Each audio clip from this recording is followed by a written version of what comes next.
Welcome everybody to The Real Deal. Once again, Izinto Zamampela. And I'm coming to you again. It's the second day of proceedings here at the Trans Health and Advocacy Conference. Hi everyone, I'm Witness Boyson. I'm from Vredendal, but I'm staying now in Eklund working for Gender Dynamics as the Outreach Coordinator. Thank you everybody. My name is Vicky Gasa.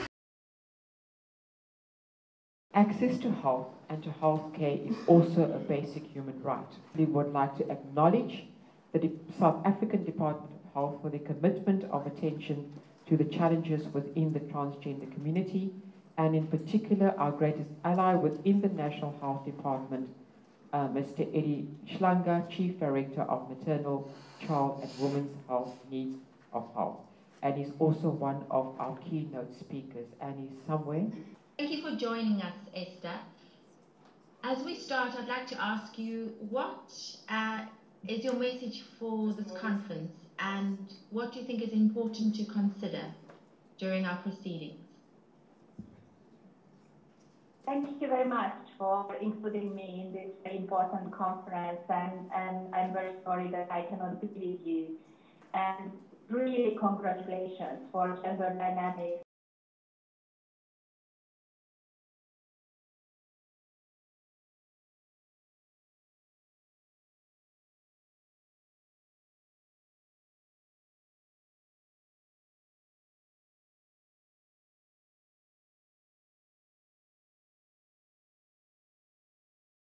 Well, for me it's quite difficult. As I mentioned earlier on, people have to remember I came from a rural area.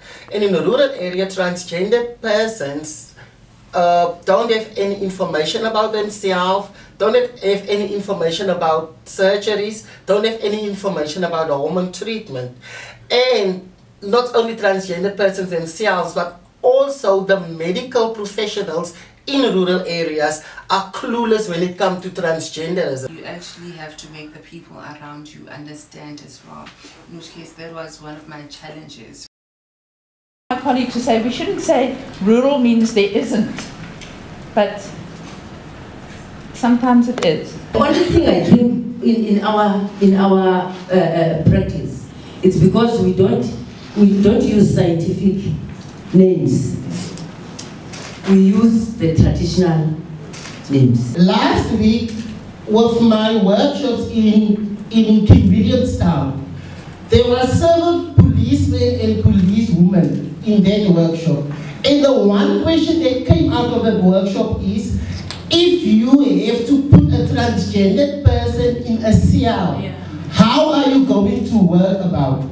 And if we are going to look at prevalence per se, we might be well, I suppose government might end up saying, but it's not that serious a problem. Look how serious rape and sexual abuse more generally is in our country, so why do we make so much noise about relatively small numbers? That's the one point. The other point just to make is that seemingly it is about the gender variance or the gender non-conformity more than the sexual orientation. So it's the very visible people in townships. Personally, I always feel already there's a hierarchy between lesbians and gays, and then the T and the I become, it's like a discrimination over another discrimination. That's how I personally feel.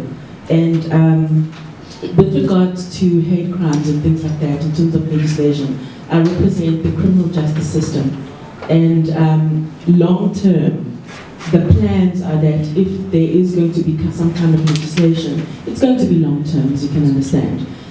With regards to short-term inputs, the department currently is looking at a policy that is going to have guidelines. We have high illiteracy rate. People who do not have the basic, education.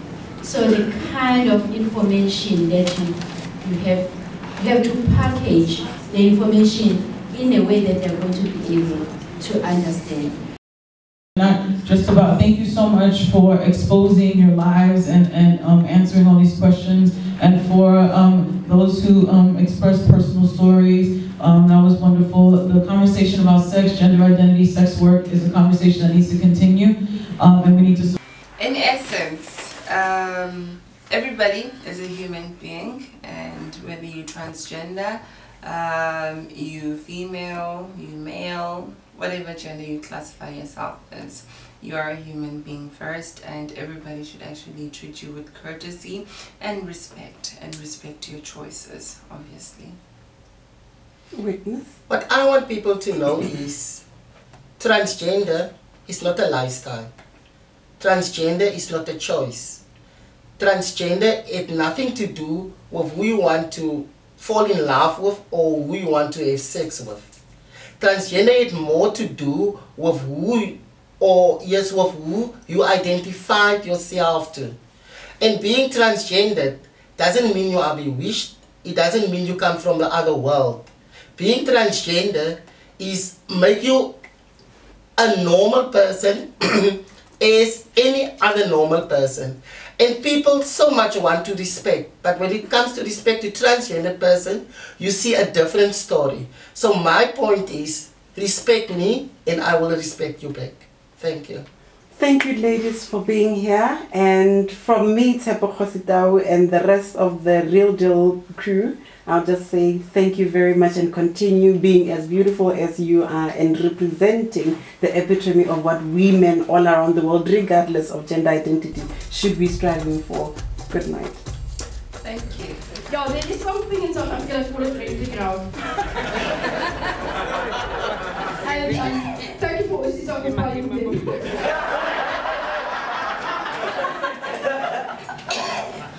Sorry. Okay, so hereby we declare this conference closed, but the work is not finished. Yeah.